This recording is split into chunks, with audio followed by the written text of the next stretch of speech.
ప్రధాని మోడీ 3 రోజుల పాటు జరిగే G20 శిఖరాగ్ర సదస్సు కోసం దక్షిణాఫ్రికాలోని జోహాన్నెస్బర్గ్కు చేరుకున్నారు. అక్కడ విమానాశ్రయంలో సాంస్కృతిక ప్రదర్శన బృందం మోదీకి ఘన స్వాగతం పలికింది.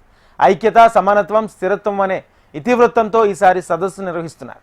ప్రపంచ సమస్యలను చర్చించడానికి ఈ శిఖరాగ్ర సదస్సు ఓ కీలక వేదికని దక్షిణాఫ్రికా వెళ్లే ముందు మోడీ పేర్కొన్నారు. వసుదైక కుటుంబంగా ఒకే భూమి, ఒకే కుటుంబం, ఒకే భవిష్యత్ అనే మా మార్గదర్శకతకు దార్శనికతకు అనుగుణంగా భారత్ దృక్పథాన్ని సదస్సులో ప్రసంగిస్తామన్నారు. ఆఫ్రికా గడ్డపై జరుగుతున్న తొలి G20 సదస్సు కాబట్టి ఇది చాలా ప్రత్యేకమవుతుందని మోడీ ప్రస్తావించారు. జరనున్న 6వ IBSA శిఖరాగ్ర సమస్యలో పాల్గొనేందుకు భాగస్వామ్యంగా దేశాలు ఆ నేతలతో చర్చించేందుకు ఆసక్తితో ఎదురు చూస్తున్నట్టు ప్రధాని మోడీ వ్యాఖ్యానించారు.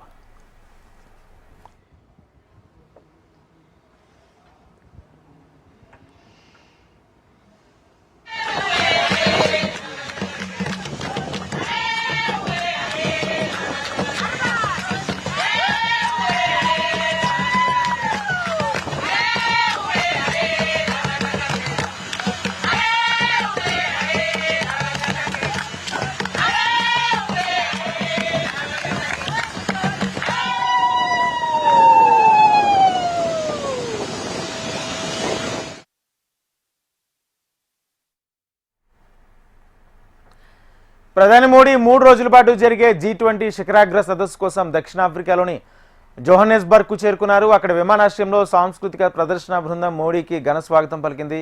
ఐక్యత, సమానత్వం, స్థిరత్వం అనే ఇతివృత్తంతో ఈసారి సదస్సు నిర్వహిస్తున్నారు. ప్రపంచ సమస్యలను చర్చించడానికి ఈ శిఖరాగ్ర సదస్సు ఓ కీలక వేదికని దక్షిణాఫ్రికా వెళ్లే ముందు మోడీ పేర్కొన్నారు. వసుదైన కుటుంబం, ఒకే భూమిక, ఒకే కుటుంబం, ఒకే భవిష్యత్ అనే మా దార్శనికతకు అనుగుణంగా భారత్ దృక్పథాన్ని సదస్సులో ప్రసంగిస్తామని, ఆఫ్రికా గడ్డపై జరుగుతున్న తొలి G20 సదస్సు కాబట్టి ఇది చాలా ప్రత్యేకమవుతుందని మోడీ ప్రస్తావించారు.